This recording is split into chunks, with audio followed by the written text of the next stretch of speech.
Welcome to the SI Farmer podcast where we talk marketing, farming, farm-based business tactics, marketing tactics. If it helps us farm better or market our farms better, we will probably talk about it on this podcast. And today is no exception. In fact, today is one I'm particularly excited about. There's a process of motivation. There's an understanding in how we motivate ourselves to do things that is backwards from traditional thinking. And I've sort of had this inkling or this understanding of how it worked for a lot of years, and it's one of the ways that I've worked.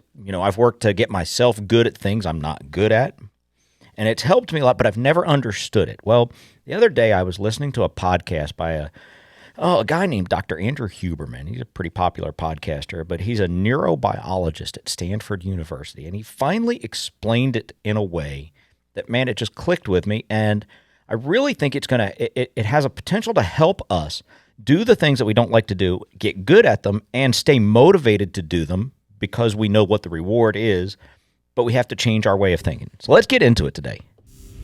I have a love-hate relationship with marketing. Really? I've got to do what? All I want to do is farm. Welcome to the SI Farmer Podcast. If you want to market your farm, farm-based business, or craft food business directly to the consumer, this is the place for you. Welcome to the show.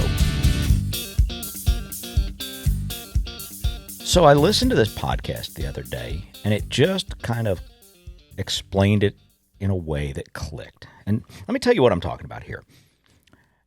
For years, I worked in the entertainment industry. And, some people know it. I've talked a little bit about it on this podcast, but not a lot. I worked in the entertainment industry, mostly the music industry early on in my career.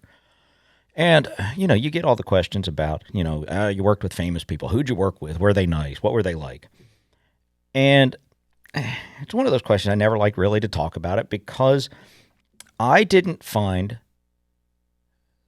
joy or success. I didn't find joy or contentment from the end product, which seems counterintuitive. The part that I liked and I worked hard for was I liked the very technical part of it, the very creative and technical part in the behind the scenes. Nobody ever knew I existed, and I never cared about it because I liked the process so well. I mean, I would work 90-hour weeks so that I could be in the studio doing the work. I loved it. But the work itself was my reward. And when you think about the people I've worked with in my career, my early parts of my career, it was interesting that now that I look back on it, the ones that truly loved the job and the creative part, man, they were easy to work with. Everything just went easy. I mean, they just loved doing the job. The fame and the notoriety that they had and the accolades and that type of thing, they almost didn't like it. That wasn't what they enjoyed. But the people who found the joy from the accolades and the fame and the people, the adoration of complete strangers they were hard to work with. They were difficult. They could not motivate themselves to do the job, so they became difficult to work with. And when we talk about motivating ourselves, it's kind of counterintuitive. And this gentleman I watched, Dr. Andrew Huberman Lab, if you want to check the podcast out, it's pretty interesting. He does a good job of explaining complex scientific things so guys like me can understand it. Well, anyway, so when we reward ourselves at the end of a process, so for example, when you play a game and, when you're a kid and you go out and you compete in a sporting event and the reward is, man, we're going to go for ice cream sundaes. The reward's great. But what happens over time is our brains send a neurochemical called dopamine. I don't want to get too technical because I'm certainly I can barely spell dopamine. But our brain, that's the reward center of our brain. And when we start to get rewarded, that's what we crave, the reward. And when we get that reward at the end, it makes the process that we have to do to get to the reward much more difficult for us because dopamine has to do with the way our brains perceive time. And they did an experiment years ago with little kids. And trust me, I'm going to get to why this is going to be important for our farms and our farm business because it's kind of cool. But they did an experiment years and years ago. I mean, probably in the 60s, I'll bet, at Stanford University, where they had kindergartners that loved to draw pictures. And when they would draw pictures, they would give them a reward. I think it was a gold star, something that a little kid would find rewarding. Well, after they did this for a while, the reward became what the kids wanted, even though they started out enjoying drawing pictures. The reward was the gold star. When they took the gold star away, the kids no longer wanted to draw because you end up in what's called a dopamine deficit. And it makes the process of what you're doing more difficult. And like I said, in my career, in my early parts of my career, when I was in the music industry a little bit, I liked the process.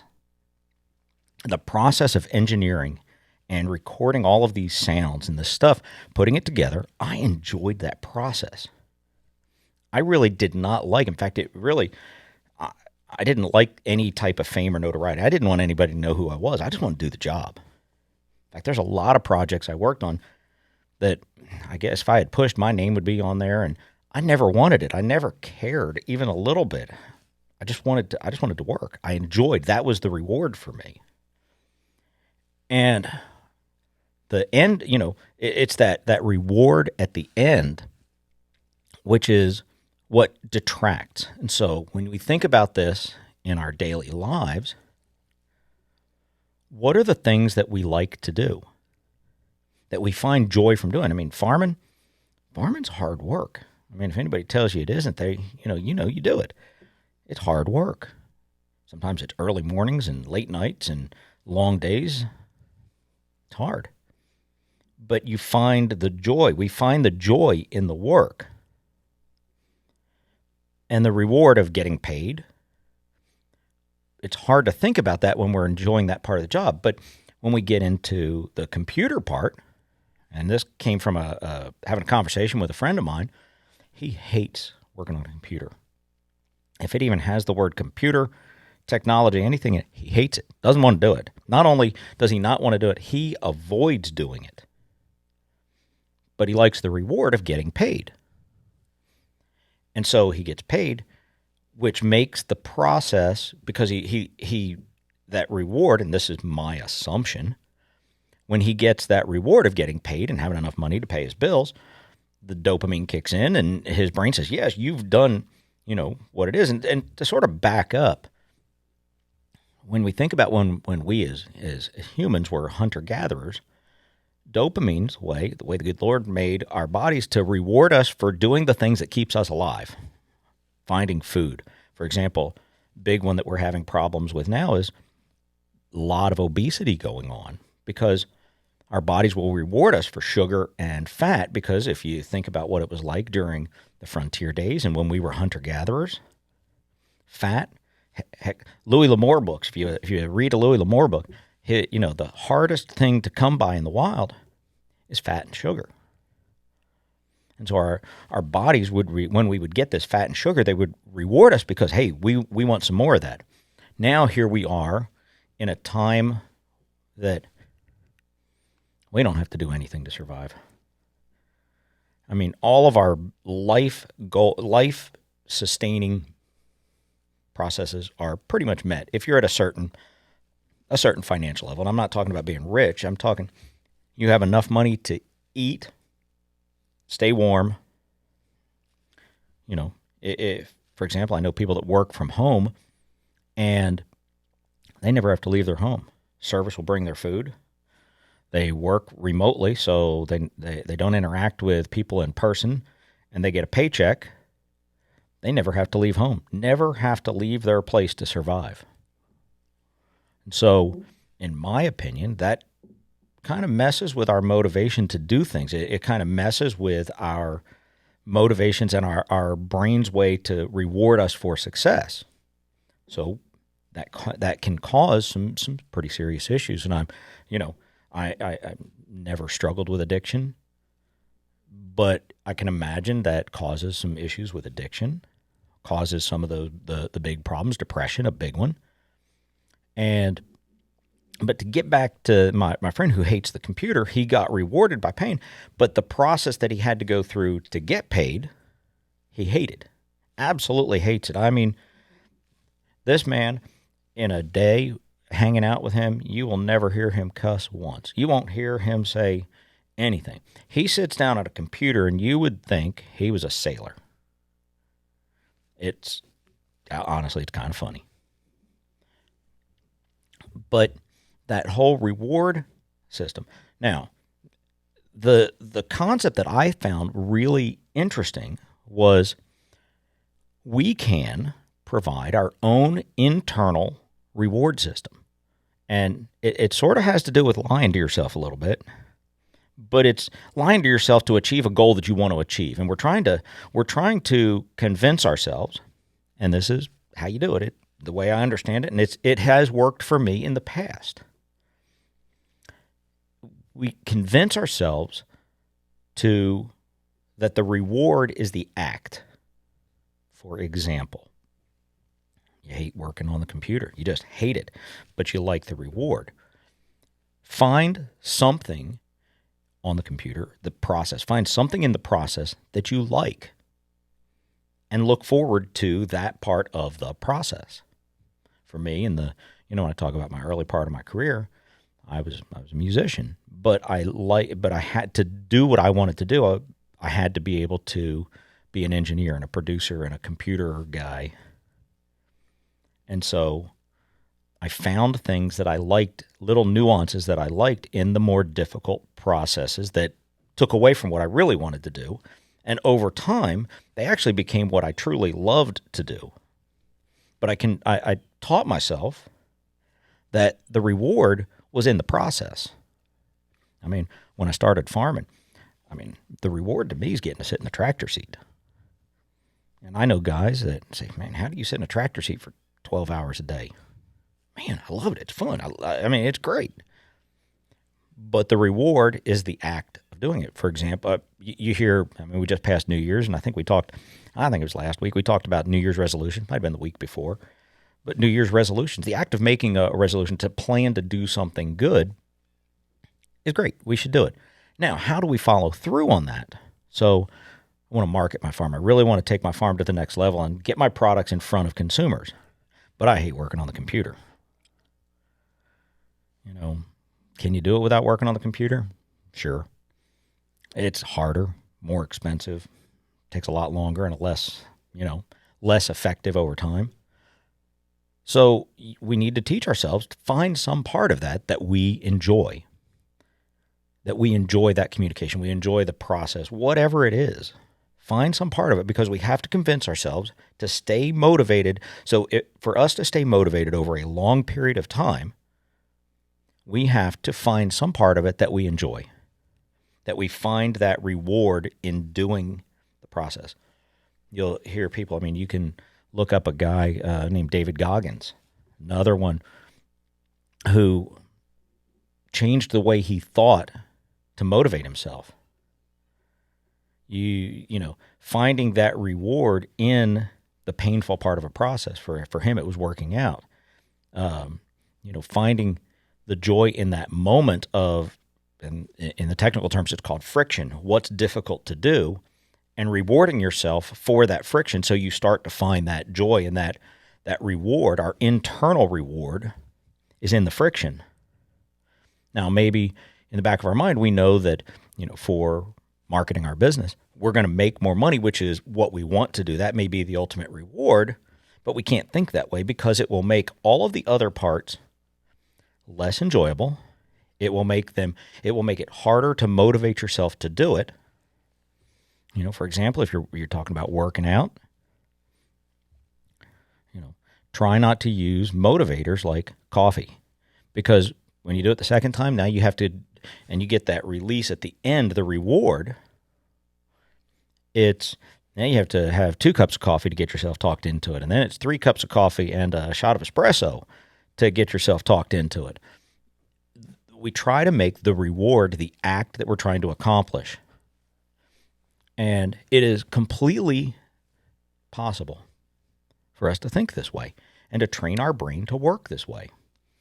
And when we talk about that reward, man, most people, most of the farmers I talk to, and I know them pretty well, man, they hate working on the computer. Hate it. Know just enough to get by. And that's fine. That's not a thing. But if we're going to market our farm direct to the consumer, somebody has to do that. And if that person happens to be you, we have to find a way to reward ourselves for the act itself, for working on the computer and posting our social media posts that keep our customers aware, and for communicating with our customers. And we have to reward ourselves for that so that our bodies, the neurochemical pathways, they call them dopaminergic circuits, I believe is the way they say it. Kind of a big word for me. But our brains are rewarding our body.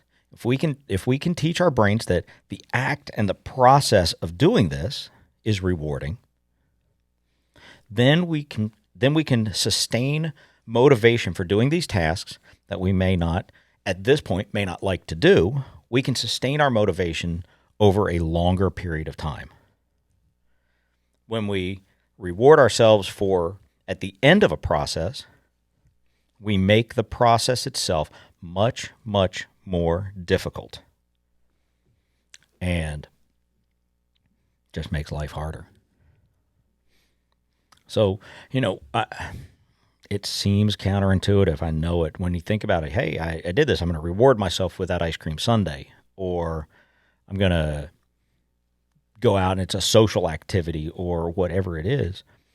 We need to retrain, rethink, and we can do this. If we think about this and concentrate on it and make this a focus, we can actually retrain our brain to reward us for the part that we don't like to do. For most people, when I hated the technical part of engineering and producing music, most people don't like that. They just want to play the music and walk away.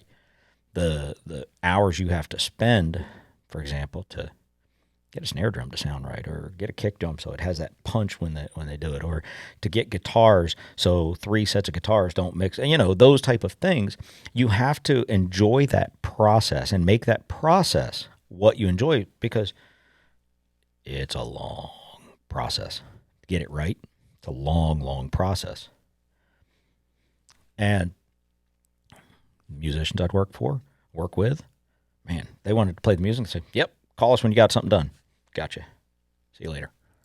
And I moved into the television world, brought, movies and television and things like that. And again, my brain rewarded me because I got to where I enjoyed the process rather than the result. Didn't even like the result. The result did not matter to me. I have worked on, I don't even know that I could tell how many projects I've worked on over the early parts of my career. And some of them are huge projects. I mean, most people have heard of them. Since the day I finished it, I have never watched one through to the end. I mean, I see bits of them because some of them are still on TV or still on, you see them on all over the place. But I don't know that I've ever watched one through again. It's just that part of the reward wasn't my reward. I never cared about it. I wanted the process. The process. I mean, if you've ever heard of a musician named Bach, he was a craftsman. When you hear guys talk about classical music, they talk about Bach was a craftsman. And you can just imagine the volume of music that this guy wrote was unbelievable. I mean, he wrote so much music. He also had 23 children. So, he basically had 2 hobbies there. But he wrote so much, and you have to believe for somebody to do that and do it at such a high level that the end result wasn't what he worked for. He had to enjoy the process. And that's the thing we can learn about ourselves. We can look at these things that we don't want to do, whether it's you want to work out and lose a little bit of weight. I know I could certainly back away from the buffet a little bit more. Or whether it's we have to market our business. We have to get involved in the parts that we don't traditionally like. one of the things we can do to help maintain motivation, so we know we have to do this. We know we have to get into the computer and we've got to start thinking creatively, and we have to think about marketing our business, but we can't just do it today. It has to be sustainable over a long period of time. One way to do that is to, the counterintuitive part, don't reward yourself at the end. Reward yourself by finding the joy in the parts you're doing at the moment. Teach yourself, lie a little bit if you have to, by saying, the old adage, fake it till you make it. You're sort of telling yourself that you enjoy this process and finding the little parts that you do enjoy, and you build on that, and it allows us to stay motivated doing something we may not like, but it allows us to stay motivated over a longer period of time. Sometimes we may have to do a reset, but try to do it where we try to motivate ourselves over a longer period of time. And it has to do, and I encourage you, if you're interested in this, watch this guy, Dr. Huberman. Interesting. I think the podcast, that's like 2 hours or so. I can't sit still that long. But I'm sort of an information junkie. When I'm in the truck, when I'm in the tractor, I'm listening to books or I listen to podcasts. I like information. But try to figure out a way to reward yourself for the process, not at the end. Because, again, when we reward ourselves at the end of the process, what we end up doing is we make the process harder to do, and it compounds on itself to where now we just stop doing it. And then where are we? So kick back, think about those things you don't like to do, but you need to do. For example, you like getting paid. Well, you have to do the billing. Find the part in doing the billing that you can enjoy, and enjoy that part, and teach yourself that that is the reward, not getting paid at the end. That doing the process. If you're working out, try to teach yourself that you're enjoying the physical activity, even though it's hard work and it's a little painful. Teach yourself that that's the part you enjoy. It allows us to stay motivated over a longer period of time. So, I hope this helps, because this is really fascinating to me, because I love parts of every job I do. I'm kind of a curious guy, but I also like to learn, but I don't like to fight motivation. I don't like to do things that I don't like. So you can teach yourself to like things. I'm one more thing here. I'll say, I worked in a lot of different music formats. A lot of them I didn't particularly care for, or the artist, I didn't like their music, but I liked the process. I didn't care about the music. I can make it sound good. I make it sound like they want, but I like the process. Didn't matter what the was. I liked the process, but you teach yourself that, and it allows you to stay motivated over a longer period of time doing something that you have to do to get the reward. But we have to teach ourselves that the act of doing it is the reward itself. And with that, have a wonderful day. Good luck, and God bless.